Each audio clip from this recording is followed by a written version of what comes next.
Now, each month, we've been bringing you one entrepreneur service organization in Reno to give you an idea about what they're doing and how they can help your business. And this month, we have Dave from Inset. So, Dave.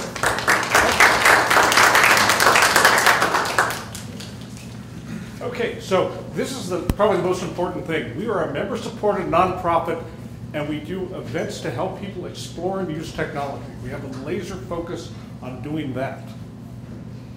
A little bit of history. We were founded in '99. Some of you may have remembered the Tech Alliance and cocktails.com.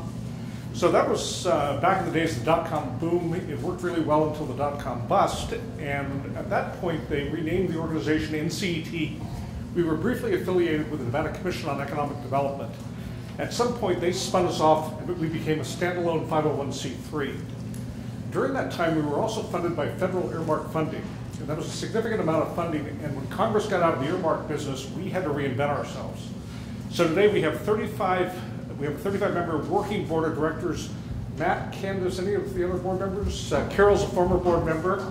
But we're able to put on what we do because of these 35 people on the working board. By the way, a shout out to Zachary and his people, because we do 44 events, it takes 35 of us.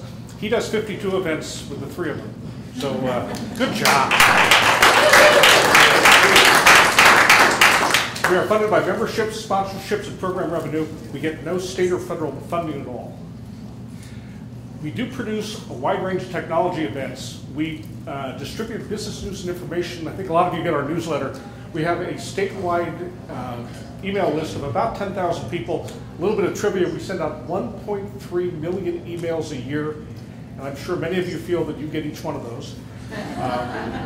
What we don't do is we don't provide financing, we don't do one-on-one counseling, because there are a lot of organizations in town who do those things, and we always try to avoid duplicating what other folks do. And again, we're not affiliated with the state of Nevada or UNR. Over the years, we've evolved. Originally, we focused on the high-tech, high-growth businesses back in the dot-com days. Then we shifted our focus to small businesses, but there were so many organizations who did that we, about 3 years ago, shifted our focus to technology. And we're probably one of the few organizations in Northern Nevada who have a technology focus. And again, we went from being funded by federal grants to being funded by memberships and sponsorships. We have 500 members as of last week. Our memberships start at just $50, and we produce 44 programs and events a year. Now, I'll go briefly through what they are. The next one, in fact, is tonight. Every month we do a behind-the-scenes tour of either a technology company or something at UNR or DRI that's focused on technology. And they're really great events because literally they're a behind-the-scenes tour. You get to spend 2 hours. If it's a private company, you usually get to spend 2 hours with the C-level executives or the owners. So it's a great way to learn what they're doing and why they're doing it. And again, that's always the second Wednesday of every month. Third Wednesdays, we do the Jelly Drop-In Co-working event here in this very room. That's on third Wednesdays. And then we do some special events throughout the year. The next one is next Wednesday. It's a look at the legal and regulatory issues affecting Nevada's burgeoning drone and UAS business. And what's interesting is the public sector side of drones and UASs are moving a lot faster than the regulatory side. And the FAA especially is probably well behind the curve. We're going to hear more about that next week. And then TechBite, interestingly enough, it's Keith Anderson who was in the video you just saw. So Keith is everywhere. The TechBite lunch is great because it's a lunch focused on using common business technologies, whether that's the YouTube platform, QuickBooks, business automation. We try to give you 5 things that you can take away and go back to your office and implement that afternoon.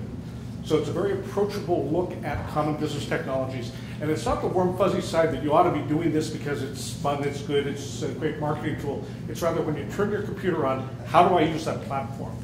And that's on the 4th Wednesday of every month. Our big event's coming up, the Expo. It's 5 weeks from Friday. It's about 100 exhibitors, 10 educational sessions, great networking because it's about 1,000 people there. This is our 10th one in Reno, and it is my personal favorite of the year. And again, it's Friday, September 18th, free to attend, open to the public, and we've sold about 3/4 of the booth, so if you're planning to exhibit, you better decide soon. Tech Awards we do every spring. It's to recognize the technology people. We team up with the RGJ, they do the entrepreneur side, we do the technology side, but there's a great technology community here that's kind of under the radar. Because a lot of companies here are either startups or they're companies that are located here but don't have customer bases here. So it's a great way to recognize the technologists and the technology companies, and we do that every year. And Eric, I loved your question, what you can do for us. So what you can do for us is attend our events, become a member, $50, and I just happen to have my card reader, so, and you can volunteer. We are always looking for people to volunteer at the Tech Wednesday and Tech Byte events, and we need people to volunteer to help get people in and out of the expo. So I hopefully stayed within my 6 minutes, and now I'll open up the Q&A.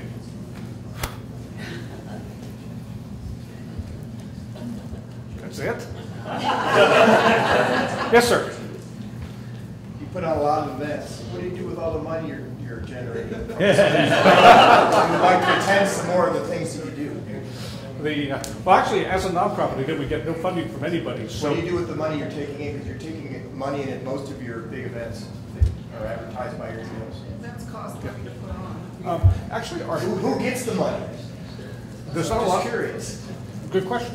Our number one cost is health insurance for me. Seriously, that's number one.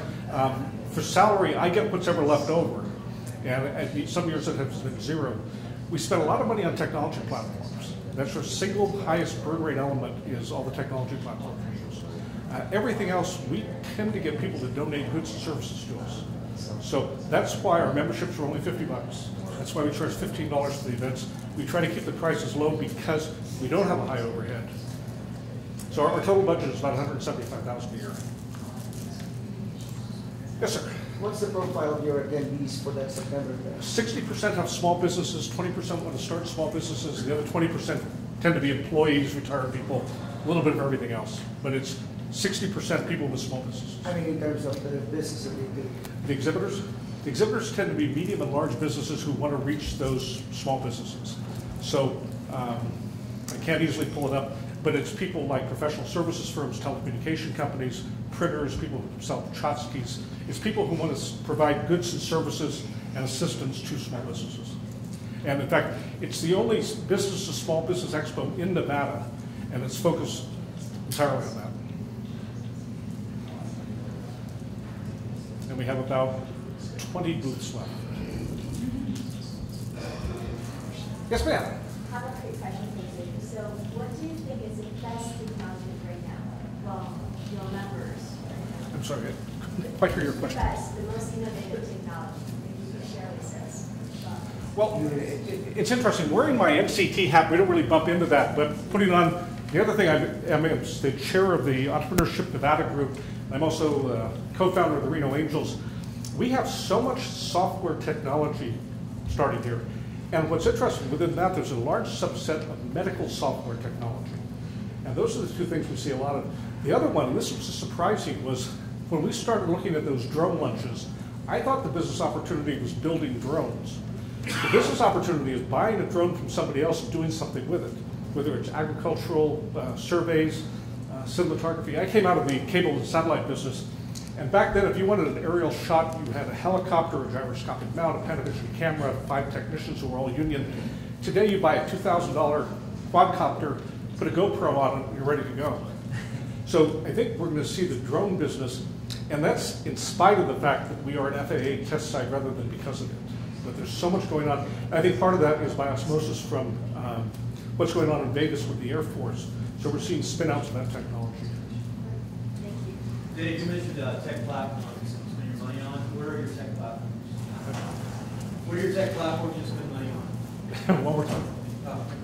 What are your tech platforms you spend money on? Oh, okay. We use a lot of tech platforms. That's a great question. There's a lot of free tech platforms. So we use Wild Apricot, which is a Canadian/Russian software package that does membership.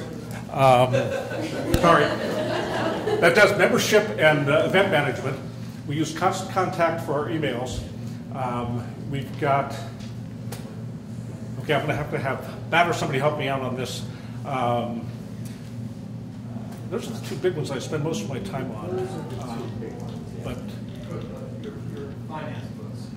oh, then QuickBooks for Finance, PayPal for merchant services, and all of those are interrelated. And Keith Anderson's wife, Erin Anderson, is on our board, and she's in charge of making all those tech platforms talk to each other.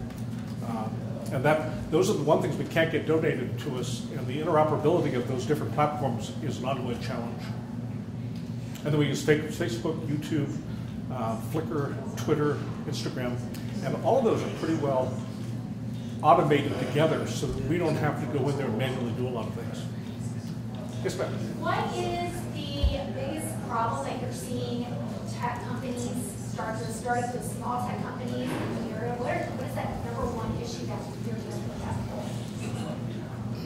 Okay, to be real honest, I think a lot of them think that they can only survive if they get external financing. And I think they need to get the mindset that people look at angels and think that angel groups are going to finance every startup there is, whether it's tech or low tech or no tech.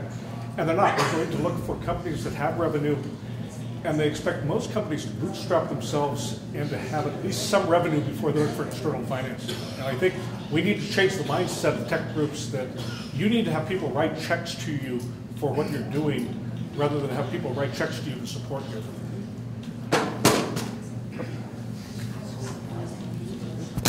Okay. Throwing my technology around. Yes, ma'am.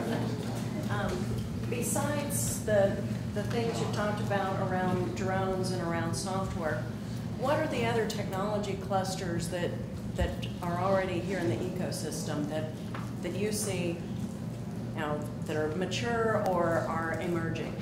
You know, that's kind of an interesting question, because if you go to Silicon Valley or Austin or things, oftentimes you have big established sectors that spin out kind of related things. That for a long time, Salt Lake City had character generators for TV. We have a lot of small sectors, but certainly aerospace is a major one. Interestingly enough, agriculture is a major sector here. Again, the software, and then the subset of that, medical software. Things related to gaming software. There's a sector here called regulated third-party software that if you're writing software for gaming, ultimately that has to be approved by the Nevada Gaming Commission, which is the toughest one in the country. So there are companies here who specialize in writing code that will be accepted by the Nevada Gaming Commission. And we have a sector that does that. We have a big plastics sector here. So there's a lot of sectors that by San Francisco or New York standards probably are small, but by our standards are pretty good size. But what's interesting, you can't look at Reno and say, that's where the Silicon Valley lives, or that's where we have a lot of little tiny sectors that all have the potential to grow up to be big things. Yes, sir. Dave, I'm wondering if, you spoke briefly about capital, and I do see companies around here that are post-revenue struggling to find capital. Has that ever considered any initiatives to make the investment community more aware of Reno and Reno companies? Because I see that as a huge need. We started the Reno Angels for that very reason. That was our response to that. If I could wave my magic wand, the one thing I would change would be to get more VCs here. That Nevada has 3 or 4 angel groups, depending on how you look at it. And what's interesting is 2 or 3 of them are in Reno. So we have the Reno Angels, Sierra Angels, and then there's a secret group that operates as an angel group. Vegas's angel group comes and goes, so we have a lot more active angel investing group here. And the other nice thing is we have the Battleborn, which is Fed money run by the state. We have the Silver State Opportunity Fund, neither of which existed all that many years ago. We've got the Reno Accelerator Fund that's doing the $20,000, $25,000 investments. So just in the last 2 or 3 years, the amount of capital available here has increased dramatically. What we don't have, though, are that if you need $5, $10, $15, $20 million, that's not readily available. And the downside is that when people need that kind of money, they can find it, but generally they have to move to where the money is, and it's usually out of state. The good news is that Filament, which used to be Pinocchio, and Bristlecone both got VC level rounds and get to stay here. So that is kind of a watershed for us. For the first time we have VC money coming to the state and gets to stay here. Yeah, I was happy to see Filament was able to land that round. I mean, it took spending some time in New York to do it. I've been doing this for 10 years, and up until 8 years ago, the amount of risk capital available to the state was that big. Yeah. And it really has turned around in the last 2 or 3 years. Yes, ma'am. Are any of the companies that you're working with talking about how to retain their staff once larger companies like Tesla come in and start stealing all the people? That's something that I don't have much exposure to, because the people I tend to work with tend to be little tiny baby ones. Don't have an answer. Yes, sir. So Inset's focus is on technology, but your customer base is small business. How does that marry together? How do you marry that together? So what is the value to the customer? That's a great question. For many years, I don't know if any of you folks remember way back then, I was involved with the American Marketing Association. And their corporate guidance was that we should go after people who had marketing in their title. And back 15 years ago, that was about 5 people in Northern Nevada. So we went to people who worked in businesses, owned businesses that had to do marketing. And in fact, the slogan for the expo is too many hats, because most small businesses are doing marketing in the morning, IT at lunch, HR in the afternoon, finance at night. They don't have the luxury of having dedicated marketing people. So fast forward 15 years, most companies don't have the luxury of having full-time tech people. So what we do is we then kind of backstop those small business owners who are going to have to deal with QuickBooks, YouTube, all those different platforms, and we provide some help and support in doing that. And that, I think, is part of our success, that we don't look at just technologists. We used to be called Nevada Center for Entrepreneurship and Technology, and what we discovered was that was a very off-putting name because people thought you had to be an engineer to appreciate the technology side. As soon as we collapsed the name down to NCET, our membership and attendance took off because it really was off-putting both entrepreneurship and technology. So that's why I think we have the 500 members, because we cater to people who have to use technology but are not technologists. Great question. Yes, sir. So where do you guys want to be in 5 years? You know, that's a great question, because somebody asked that of the previous presenter. And, you know, we're doing 44 events a year. We have a 35-person board. This does not scale particularly, I don't think.